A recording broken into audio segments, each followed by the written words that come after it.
오늘 설교 제목을 보시면 좀 이상하죠? 야, 너 선글라스 좀 벗어.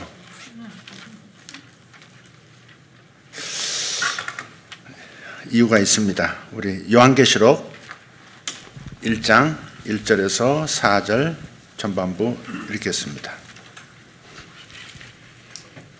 예수 그리스도에 관한 계시라. 이는 하나님께서 반드시 속히 일어날 일들을 그의 종들에게 보이시려고 그에게 주신 것이요 그의 천사를 그의 종 요한에게 보내어 알게 하신 것이니라. 요한은 하나님의 말씀과 예수 그리스도의 증거와 자기가 본 모든 것을 증거하였느니라. 이 예언의 말씀을 읽는 자와 듣는 자와 거기에 기록된 것들을 지키는 자들은 복이 있나니 이는 그때가 가까움이니라. 요한은 아시아에 있는 7 교회에게 편지하노니. 아멘. 아멘.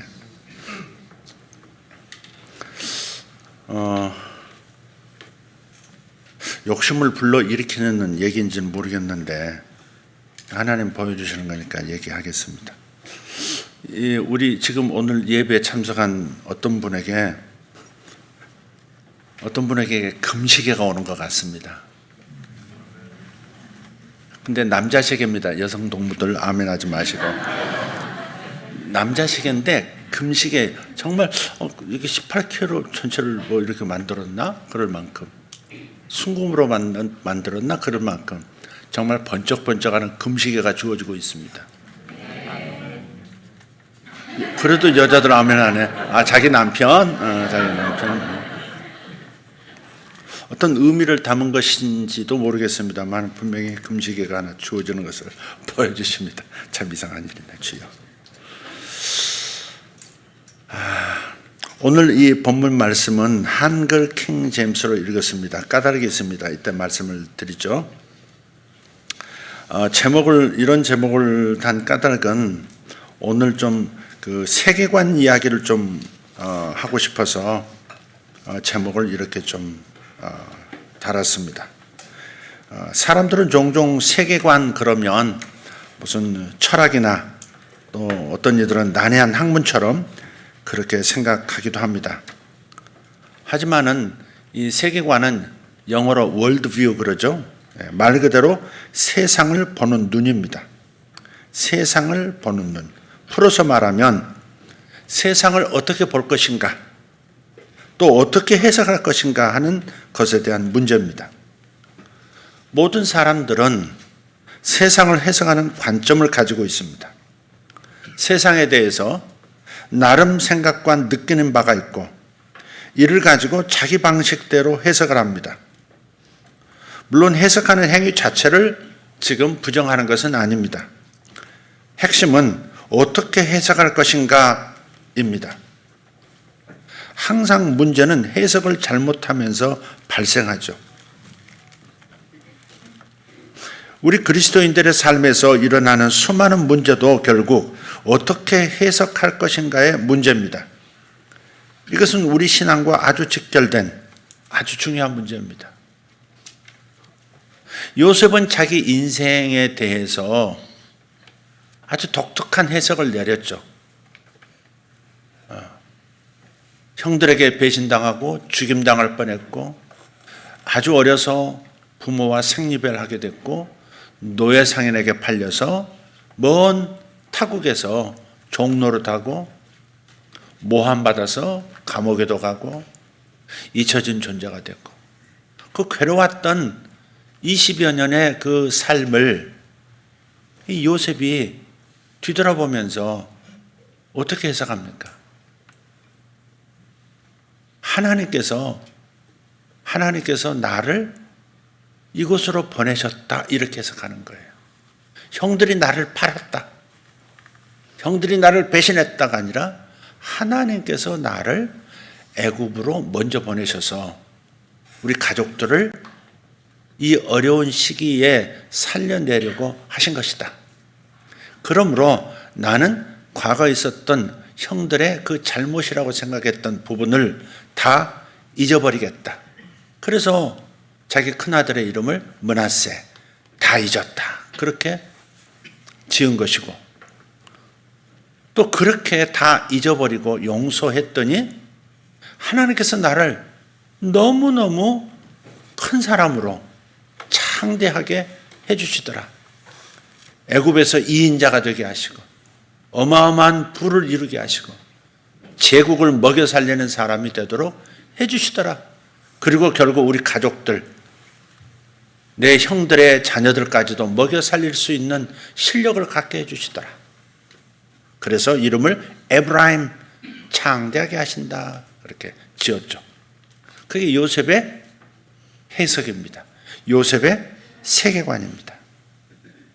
세상 세계관이라고 하는 것은 결국 세상을 바라보는 전제입니다. 전제.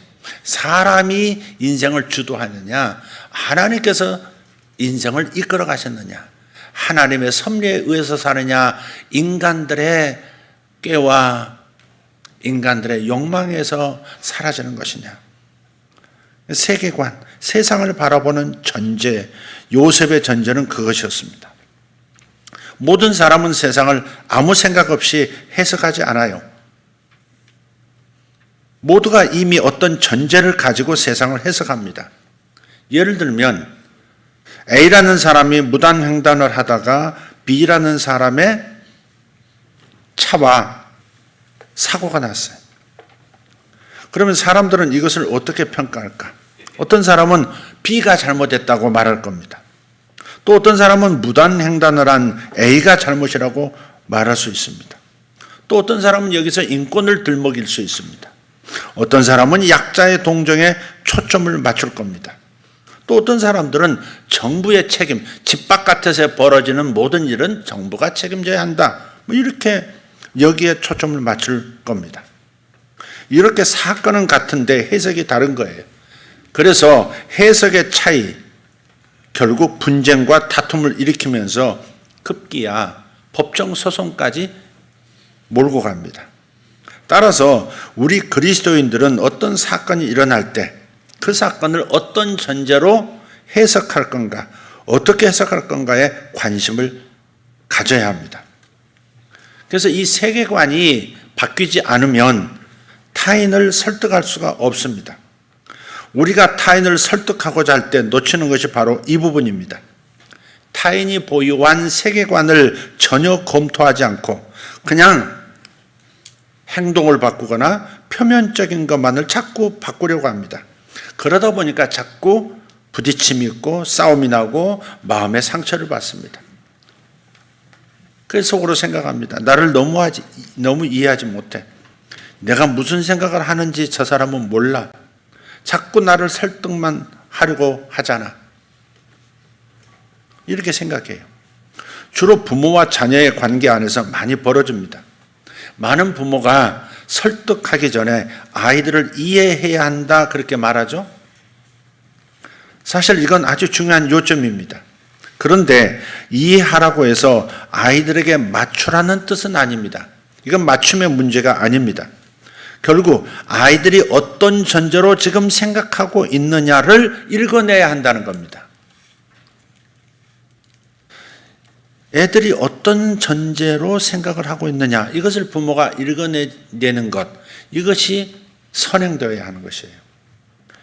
흔히 세계관을 선글라스에 빗대곤 합니다. 예를 들어서 빨간색으로 코팅된 그런 선글라스를 낀 사람이 세상을 보면 모든 게 다 빨갛죠. 또 파란색으로 코팅된 선글라스 끼면 모든 게 파랗습니다. 만일 우리가 이런 선글라스를 낀 사람에게 이건 이런 색이야 이렇게 아무리 얘기해도 설득이 안 됩니다. 왜냐하면 그 사람 눈에는 모든 것이 빨갛게 혹은 파랗게 보이기 때문에 다른 색깔을 가르쳐 줄 수가 없습니다. 설득이 안 돼요. 그래서 설득할 때는 반드시 이것부터 시작해야 합니다. 야, 너 선글라스 좀 벗어. 선글라스를 벗기지 않고서는 다른 것을 진행할 수가 없어요. 설득을 시킬 수가 없어요. 어떤 부부가 모처럼 아내를 기분 좋게 해주기 위해서 처가에 내려갔습니다. 근데 남자가 보니까 밖에 날씨가 굉장히 어두운 거예요. 아내에게 말합니다. 오늘 날씨 굉장히 흐리네. 그랬더니 아내가 말합니다. 선글라스를 썼으니까 그렇지. 선글라스 벗고 얘기해요. 그래서 벗어보니까 굉장히 화창한 날씨더라는 거예요. 문제는 우리 모두 선글라스, 곧 어떤 전제를 가졌음을 의심하지 못한다는 데 있는 겁니다. 내가 대화를 나누는 자녀들, 그리고 가까운 교회 성도들, 지인들, 친구들, 어떤 선글라스를 썼는지를 의식하지 못하면서 내가 보고 있는 관점으로 설득을 하려고 하는 겁니다. 그래서 자꾸 갈등이 생깁니다. 우리나라만이 아니라 미국 같은 나라도 나라가 거의 두 쪽이 난 것처럼 내전이 벌어지는 것처럼 그렇게 점점 그렇게 되어가고 있는데, 이런 면에서도 보면 상대방이 지금 어떤 전제를 가지고 어떤 선글라스를 끼고 지금 살아가고 있는 건지, 생각하고 있는 건지, 세상을 보고 있는 건지에 대한 전이해가 없으면 그럼 이것은 방법이 없는 그냥 평행선을 끝까지 달릴 수밖에 없는 부분입니다. 생명교정 안경과 관련된 영상이 하나 있습니다. 거기 보면 70 되시는 할아버지가 한번 나왔는데, 그분이 가족들에게 생일 선물로 이 안경을 받았어요. 근데 이분은 일생 생명으로 살았습니다. 생명이 뭔지 아시죠?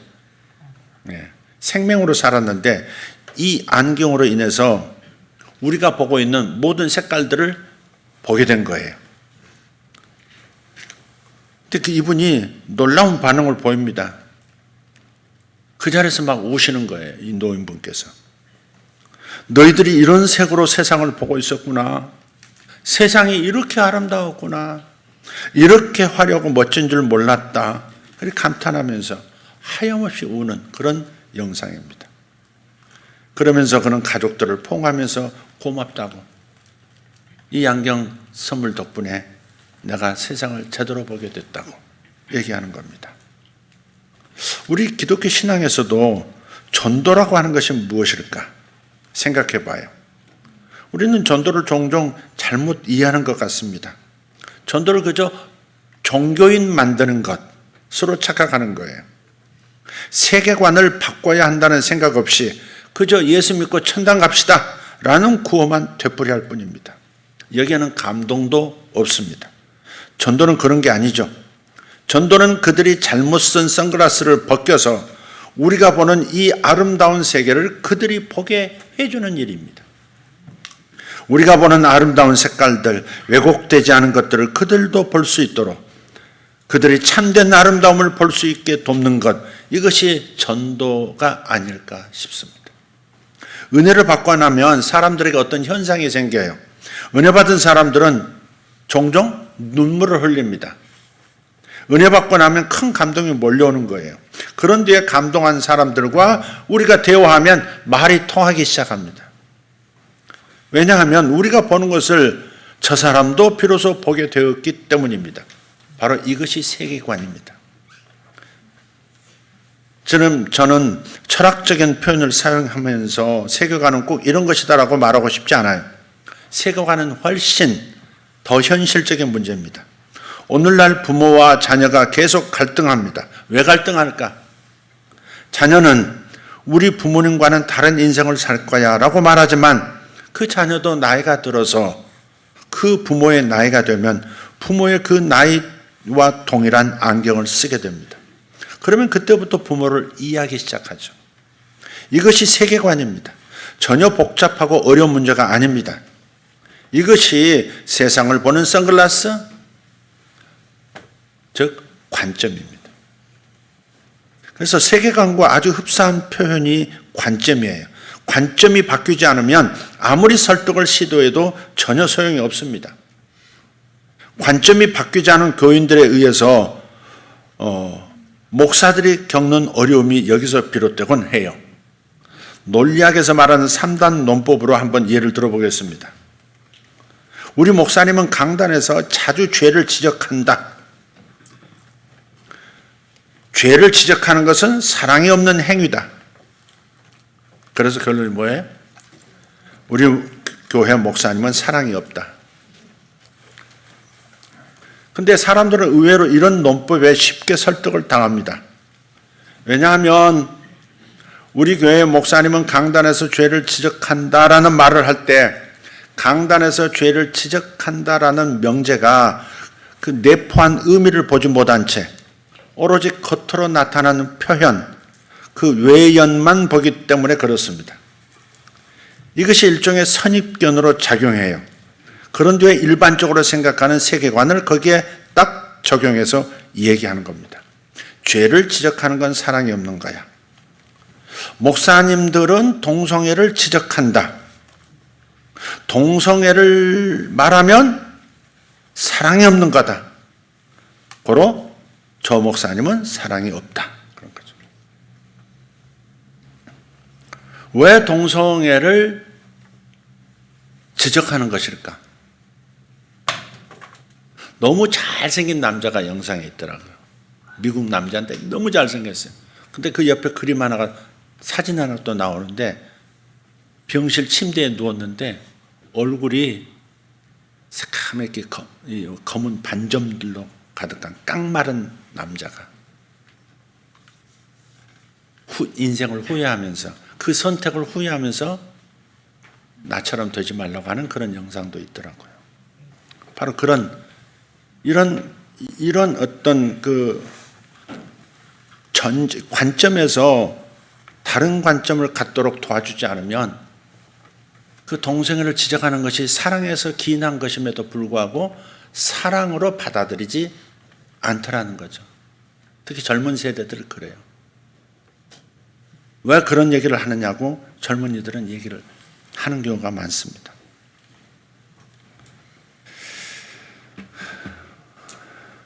저는 사랑이 많아요. 여러분은 얼마나 사랑하는지 아세요? 아무리 이렇게 외쳐도 설득이 안 돼요. 왜냐하면 이미 세계관의 전제를 빼앗겼기 때문에 그렇습니다. 그래서 전제를 바꾸지 않은 상태에서 설득은 아무 소용이 없습니다. 전제를 바꾸지 않은 설득, 그저 변명으로만 보이는 겁니다. 사랑해서 하는 말이에요. 이 말도 가슴에 닿지 않는 겁니다. 그런데 이 전제를 바꾸려면 아주 중요한 것이 저는 있다고 생각해요. 그게 바로 영어입니다. 영어. 예. 우리는 현실에서 전제를 바꾸려고 할 때 문장에 집착하곤 합니다. 그런데 문장으로는 전제가 바뀌지 않아요. 전제의 변화는 문장이 아닌 영어의 변화에서 비롯됩니다. 그래서 세계관과 전제를 바꾸는 아주 중요한 도구는 문장으로 된 명제가 아니라 용어입니다.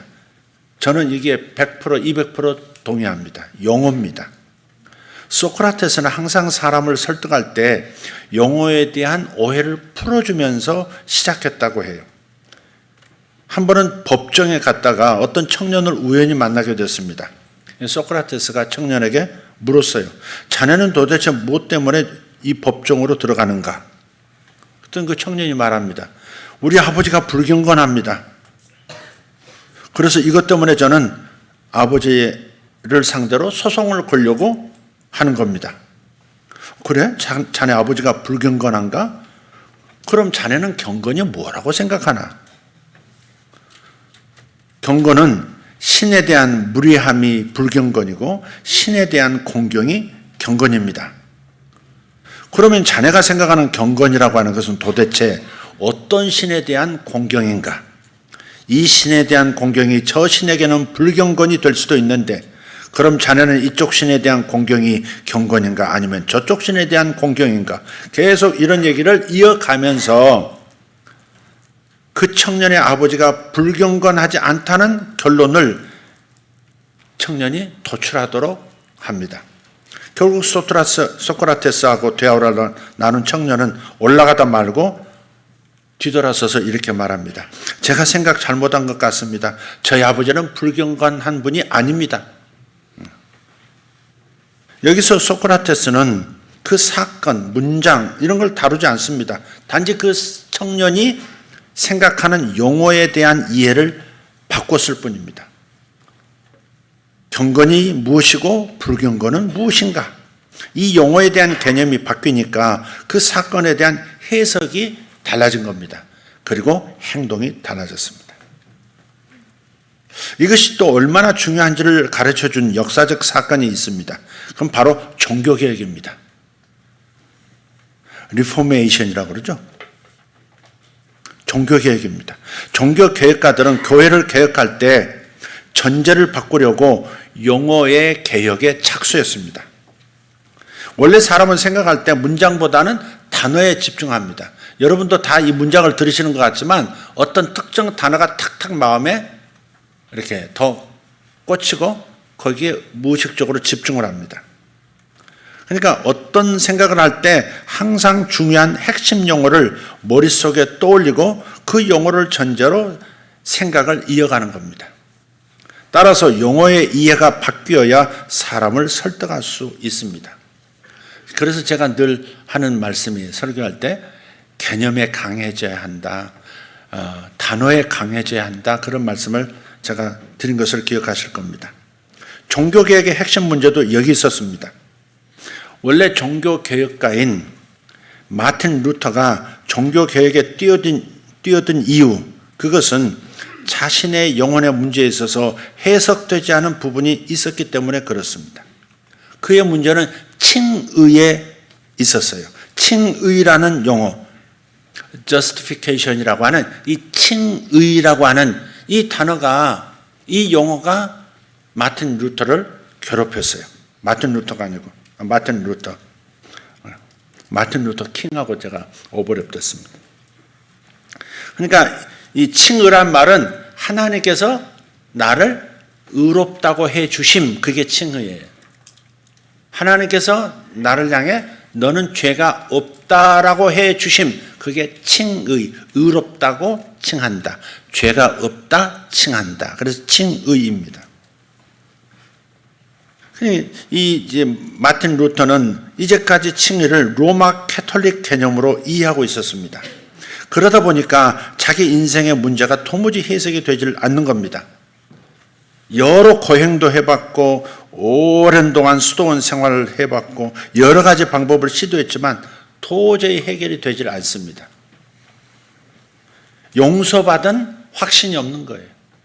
하나님이 나를 의롭다, 죄 없다, 그렇게 여기신다는 확신이 마음에 없는 거예요. 그게 그렇게 괴로웠던 거예요. 그러던 어느 날 로마서의 한 구절을 읽습니다. 오직 의인은 믿음으로 말미암아 살리라. 1장 17절인데요. 오직 의인은 믿음으로 말미암아 살리라는 이 구절을 깨달으면서 죄인은 오직 믿음을 통해서 의롭게 된다 하는 것을 깨달은 겁니다. 그러면서 어거스틴이 생각한 그 정통적 칭의론을 재발견한 겁니다. 그래서 루터는 그때부터 자기가 바라본 로마 카톨릭에 대한 이해가 다 바뀌기 시작합니다. 루터는 애초에 로마 카톨릭의 모든 잘못을 낱낱이 따지면서 개혁할 의지가 있었던 건 아닙니다. 뒤집어 볼 생각이 있었던 게 아니에요. 단지 하나의 용어에 대한 이해를 추구했고 용어에 대한 개념을 바꾸니까 성경과 종교에 대한 이해 전체가 달라졌을 뿐입니다. 용어 하나가 바뀌니까 모든 게 바뀌었습니다. 하나의 단어에 대한 이해의 변화가 종교개혁의 도화선이 된 겁니다. 칭의에 대한 이해가 달라지면 성화에 대한 이해가 달라지고 구원에 대한 이해도 달라지고 속죄에 대한 개념도 바뀝니다. 그래서 루터는 칭의의 교리가 교회를 세우기도 하고 쓰러지기도 하는 조항이라고 자기 책에 기술을 합니다. 하나의 용어는 이처럼 파생성 그리고 유기성을 가집니다. 흥미롭게도 우리에게서 하나의 용어에 대한 개념이 바뀌면 뇌에서는 기묘한 작용이 일어나요. 용어의 개념 전제가 바뀔 때 그 바뀐 개념과 충돌되는 다른 용어에 대한 재해석이 일어나는 겁니다. 그렇게 해서 하나하나 연쇄적으로 바뀌면서 사람은 전인격적으로 바뀌게 되는 거예요. 우리는 지금 영적 전쟁을 치르고 있는 중입니다. 국가적으로도 어떤 면에서 교회적으로도 굉장히 혼란스러운 부분이 있습니다. 그런데 이 혼란을 어떻게 해결할 것인가라고 했을 때 우리는 아주 큰 것이나 표면적인 것에 집착하고 그것으로만 싸우려고 합니다. 하지만 그렇게 해서는 결코 이길 수 없습니다. 우리는 무엇보다도 사람들이 생각하는 영어의 이해를 근본적으로 바꿔야 하는 겁니다. 아까 말씀드렸던 동성애 얘기, 자주 나오죠? 차별금지법 얘기. 지방마다 도시마다 지금 이 부분을 역차별이다 해서 이 차별금지법에 대한 문제를 자주 들고 지방정부와 이렇게 대척점에서 해결하려고 하는 것을 봐요. 어떤 사람들은 하나님은 사랑이신데 남자끼리 혹은 여자끼리 서로 사랑하는 게 뭐가 문제입니까? 이렇게 질문하면서 이로 인해서 갈등이 일어나곤 합니다. 심지어 가정 안에서 부모와 자식 간에도 일어나요.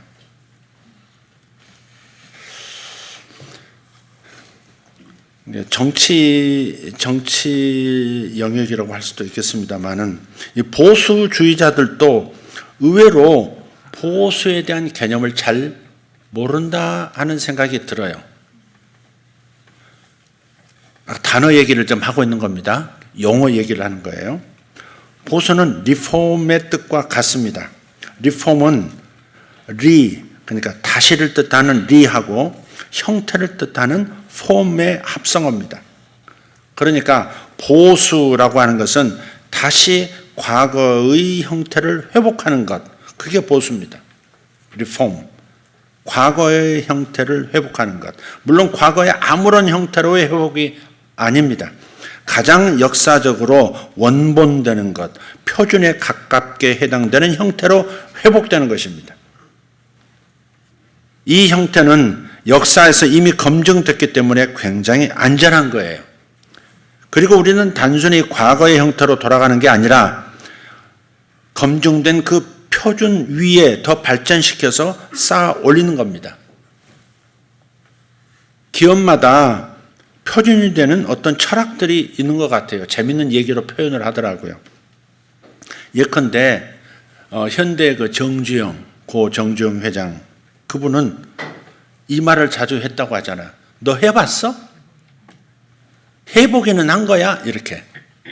그분은 500원짜리 거북선이 있는 500원짜리 동전 들고 영국으로 가서 돈을 빌려왔다는 거 아닙니까? 그렇게 해서 조선업이 시작됐다는 거 아니에요. 항만도 제대로 돼 있지 않고 배를 짓는 도쿠도 없고 한 번도 배를 그런 큰 대형 조선을 해본 적도 없는데 가서 돈을 빌리러 오니까 기가 막혀서 이제 당신은 할 수 없는 사람 같다 이렇게 거절을 하는데 500원짜리 동전을 딱 내밀면서 당신들 해군이 강한데 해군에서 이 해군 역사 속에서 이순신 알지 않냐? 배우지 않냐? 우리는 500년 전, 600년 전에 이런 쇳덩어리를 가지고 바다에 뛰었던 민족이다. 할 수 있다. 돈 줘봐라. 해가지고 그 돈 가져와서 그때부터 도쿠도 만들고 그때부터 짓기 시작했다고 하잖아요. 해봤어? 해보고 지금 못한다고 말하는 거야. 뭐야? 현대 그 이제 창업자의 그 철학에는 해봤냐? 도전해봐라. 일단 해봐라. 뭐 이게 있는 것 같아요. 우리가 잘 아는 얘기입니다만은 삼성 그 뭐가 있어요? 그 이건희 그 회장이 자꾸 제품에 문제가 생기니까 TV고 뭐고 다 갖다가 잔뜩 쌓아놓고 전 직원들 모아서 그 앞에서 불을 확 지르면서 한 말이 있잖아요. 마누라하고 자식만 빼고 다 바꿔. 마누라하고 자식만 빼놓고 다 바꿔. 그게 그 스피릿으로 이렇게 흐르는 것 같아요. 그런 것들. 단순히 과거의 형태로만 돌아가는 게 아니라 그 표준에다가 더 발전을 쌓아가는 것, 쌓아 올리는 것. 그것이 리폼이라는 겁니다. 보수는 그런 거예요. 가만 생각하면 보수의 내용을 보면 이게 진보 아닌가? 그런 생각이 저는 개인적으로 들어요. 종교개혁자들은 용어를 절대 포기하지 않았습니다. 칭의라는 단어를 이해가 안 된다고, 현실을 못 바꾼다고, 내 삶을 바꿀 수 없고 내 인격도 바꿀 수 없다고 해서 용어를 포기하지 않았어요. 그들은 로마 카톨릭에 의해서 왜곡된 용어들을 재발견해서 종교개혁을 일으켰고, 그러면서 부흥이 시작됐습니다. 물론 용어를 탈환하는 과정에서 엄청난 혼란이 발생할 수도 있습니다. 그것을 우리는 과도기라고 하죠. 이런 과도기를 거치고 용어가 회복되면 질서가 잡힙니다. 정리하자면 용어를 되찾아오면 된다는 겁니다. 그러면 세계관이 바뀔 것이고, 세계관이 바뀌면 인생이 달라지고 세상이 달라질 수 있다는 말씀을 드리는 겁니다. 요즘이라기보다는 지난 수요일과 금요일에 요한계시록의 말씀을 가지고 설교를 이어서 강해 설교처럼 했어요. 지난 수요일 설교의 제목은 이것입니다.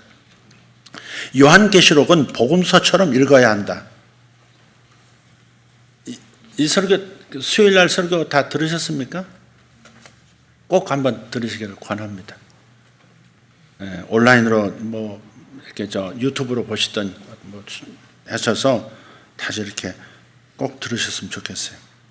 왜냐하면 2023년이 경제적으로나 또 여러 가지 측면에서 죽음을 뜻하는 숫자이기 때문에, 그래서 여러 가지 어려움이, 현실적인 피부적으로 닿는 어려움들이 세상에 많이 있을 것이다 하는 겁니다. 사회적으로, 경제적으로 정말 괴로운 일들이 좀 있을 거예요. 근데 이럴 때 되게 이제 이렇게 세상에 도는 게 음모론 같은 거, 어려워지면 이런 것들이 횡행하거든요.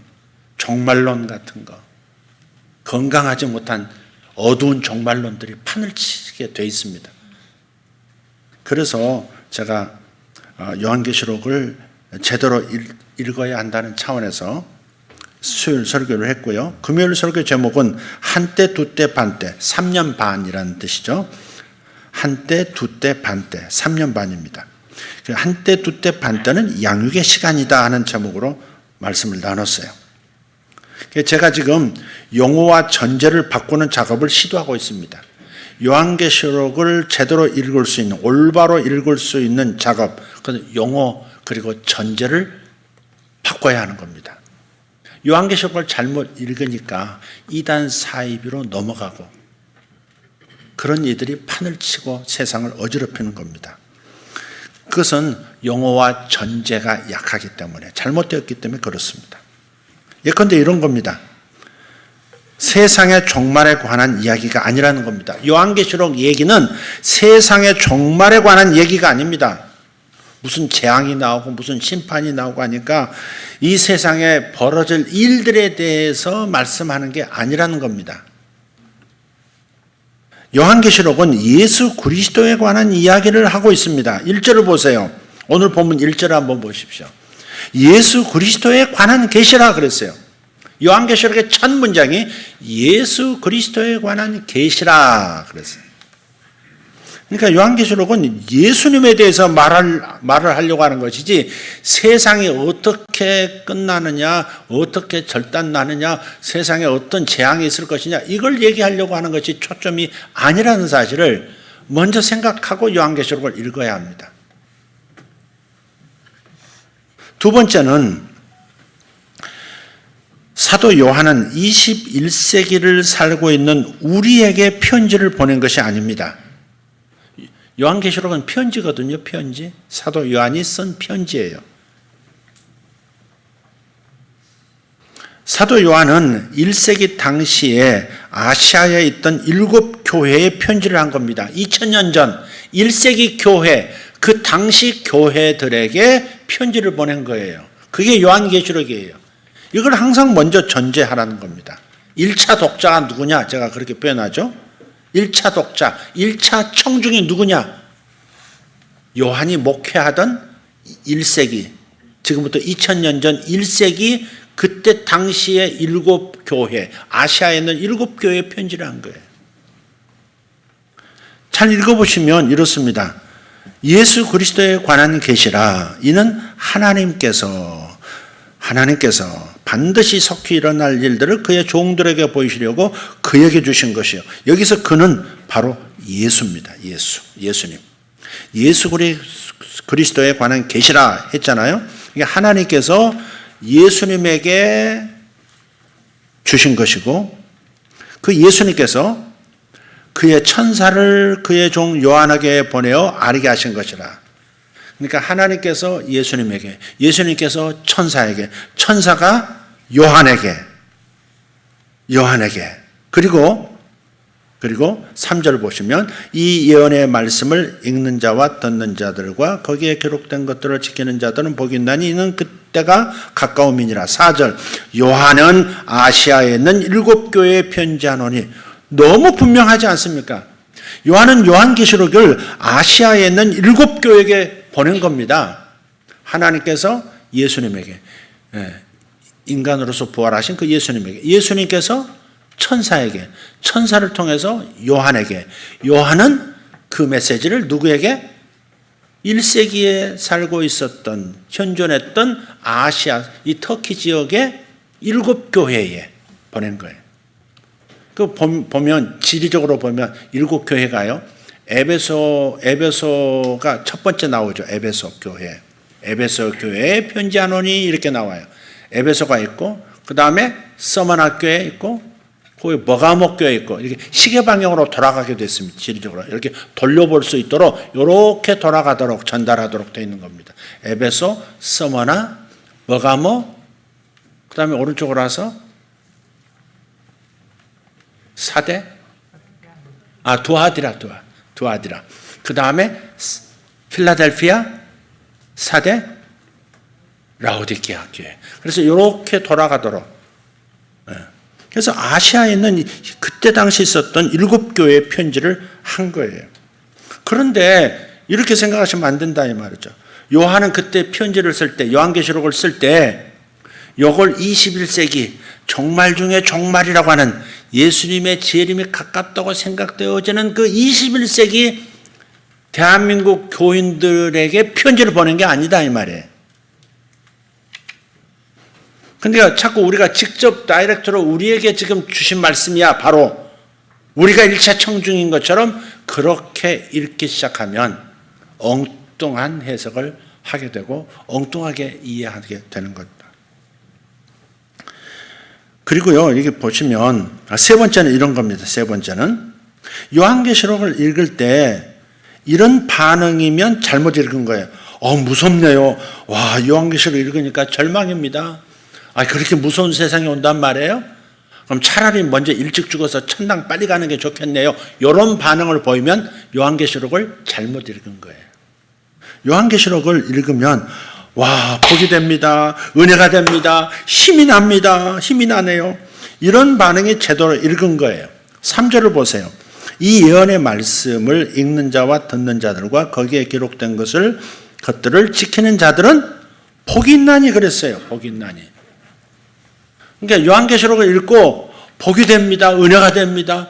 와, 가슴이 뜨거워집니다. 이래야 요한계시록의 목적이 이루어진 건데, 요한계시록을 읽으면서 무서워지고 두려워지고 그러면서 종말이 곧 올 것 같고 그 종말이 횡행하는 속에서 음모론이 함께 짝을 이루면서 돌아다니고, 그러니까 자꾸 세상에 사고가, 이 종교인들이 사고를 일으키고 이단 사이비들이 가정을 파괴하고 사회를 파괴하는 그런 무리들이 기하급수적으로 일어나는 겁니다. 개역 개정으로 3절을 보면요, 좀 달라요. 그래서 우리가 킹제임스 같은 이런 그 번역본, 직역하는 이런 번역본의 참조가 좀 필요하다는 겁니다. 이 예언의 말씀을 읽는 자와 듣는 자와 그 가운데 기록한 것을 지키는 자는 복이 있나. 다 단수로 돼 있죠. 읽는 자, 듣는 자, 지키는 자 단수로 돼 있어요. 개역 개정은.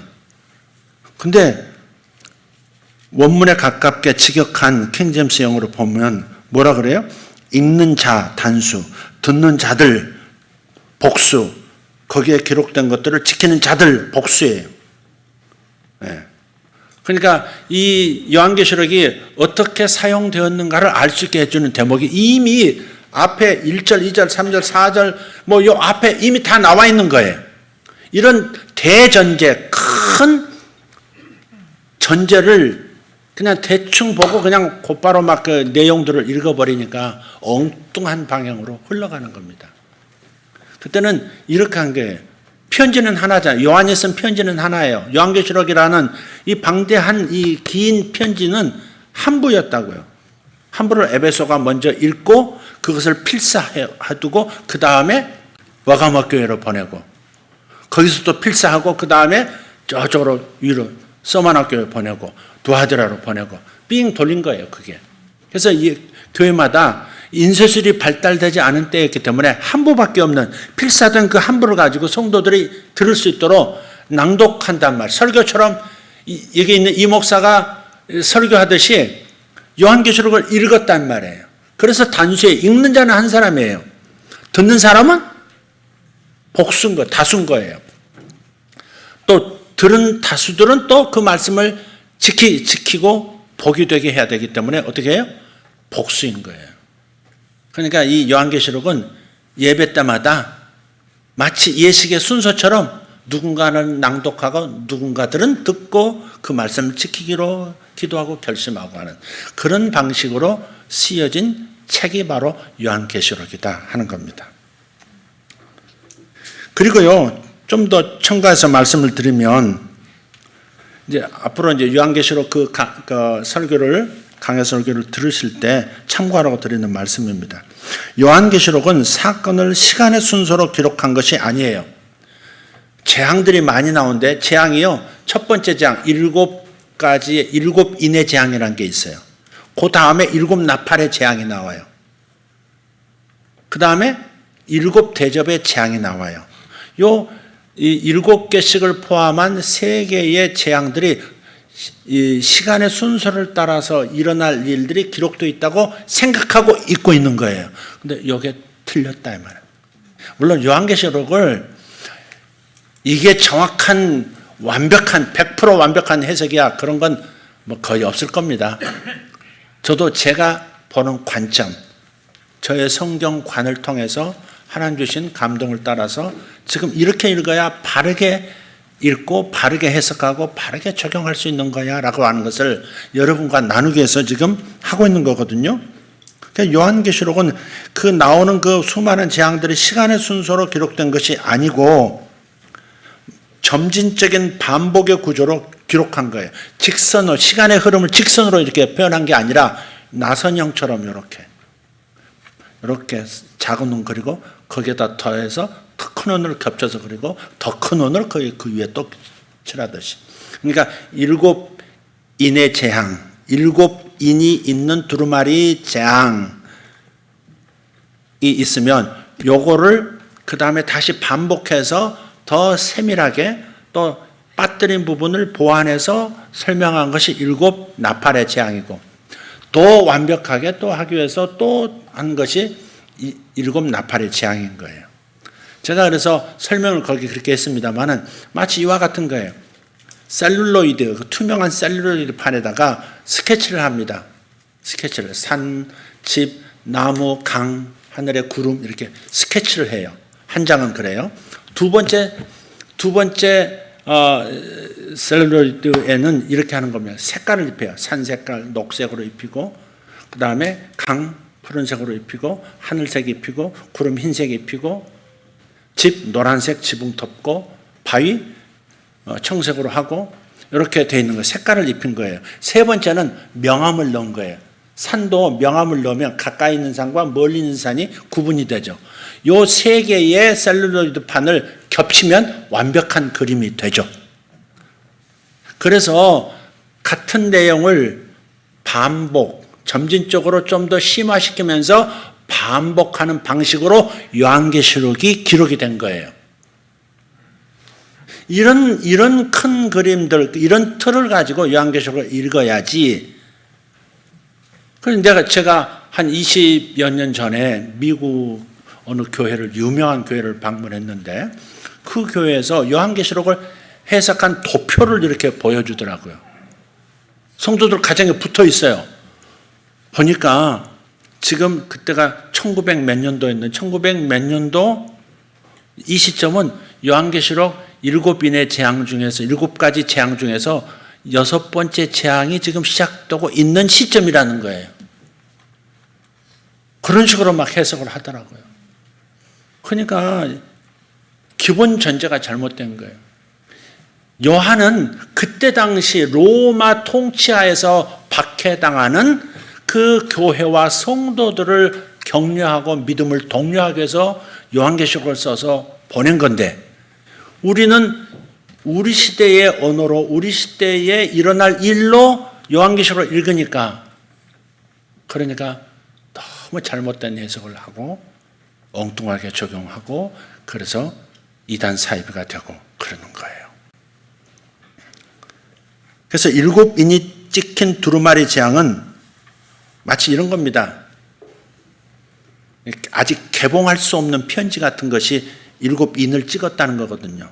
하나만, 옛날에 그 귀족들이 편지 보낼 때 어떻게 해요? 다 쓴 다음에 봉투에 넣고 그 전달자가 열어볼 수 없도록 그 촛농을 떨어뜨리고 거기에 남작이면 남작의 인장을 탁 찍죠.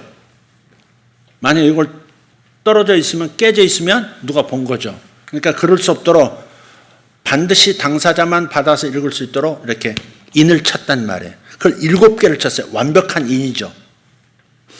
그 이스라엘 사람들은 그때 1세기 때 유대인들은 이랬습니다. 땅을 사고 팔 때 문서가 있잖아요. 판 사람이 문서 작성해서 한 사람 갖고, 또 한 사람은 이제 그 땅을 돈을 받고 준 사람, 뭐 어떻게 해야 되나? 땅을 판 사람, 땅을 산 사람, 그리고 그것이 확실하다는 것을 보증하기 위해서 성전에다가 또 한 부를 보관을 했습니다. 우리가 이제 법적인 다툼이 있을 때 사용하려고 뭘 써요? 내용 증명을 써요. 내용 증명을 써가지고 언제까지 방 빼주세요 이런 걸 써가지고 아무개 하고 이제 도장 찍고, 이걸 어디로 가지고 우체국 가지고 가서 이제 이 내용 증명이라고 하면 복사를 해요. 2부를 복사해요. 그래서 원본은 우체국에서 보관, 또 한 부는 지금 내용 증명을 쓴 4개 한 부 가지고 있고, 또 한 부는 당사자한테 보내는 거죠. 그런 것처럼 성경에 인이 7인이 있는 두루마리 재앙이라고 하는 것은 그런 거예요. 아담과 하와가 하나님이 온 피조물을 다스리고 누리라고 인간에게 주셨잖아요. 아담에게 주셨잖아요. 근데 아담이 사탄에게 쏘가서 사탄에게 홀랑 다 넘겨주고 만 거예요. 하나님 주신 이 놀라운 피조세계의 이 모든 인간이 누릴 수 있는 최고의 재산을 사탄에게 홀랑 갖다 바친 거예요. 그래서 하나님께서 인간이 빼앗긴 생명부터 시작해서 이 피조세계 전체를 다시 되찾아서 우리에게 다시 되돌려 주시려고 인간에 되어서 이 땅에 오신 거거든요. 그래서 예수께서 십자가에서 죽으시고 부활하심으로 사탄에게 있던 그 권한을 다시 되찾아오는 그 역사, 온 땅, 온 우주가 다시 주님께로 돌아오게 만든다는 것이 바로 인장에 담긴 의미예요. 그게 주님께서 땅 문서 되찾는 거예요. 그게 온 우주를 다시 되찾겠다는 거예요. 인류를 되찾고 인류에게 준 모든 하나님의 그 좋은 피조물들을 다시 되찾겠다. 그게 바로 인을 떼는 과정이에요. 인을 뗄 때, 찾을 때 그냥 안 내주죠. 사탄은 그냥 뺏기고 싶지 않아요. 그래서 하나님께 대항하고 인간을 이렇게 부추겨서 하나님을 대항하게 하고 믿지 못하게 하고 하는 과정들. 그러니까 그 사탄과 사탄을 따르는 세상에는 재앙이 되는 것이고, 성도들에게는 뭐가 되겠어요? 오히려 고난당하고 박해당하고 멸시당하고 소외당하는 하나님의 교회, 성도들은 오히려 복이 되는 거죠. 홍수가 죄악 세상을 덮었습니다. 그러나 노아는 방주를 통해서 구원을 받았죠. 구출을 받았죠. 홍수는 재앙이면서 동시에 모든 죄로부터 모든 고통으로부터의 구원을 받는 거예요.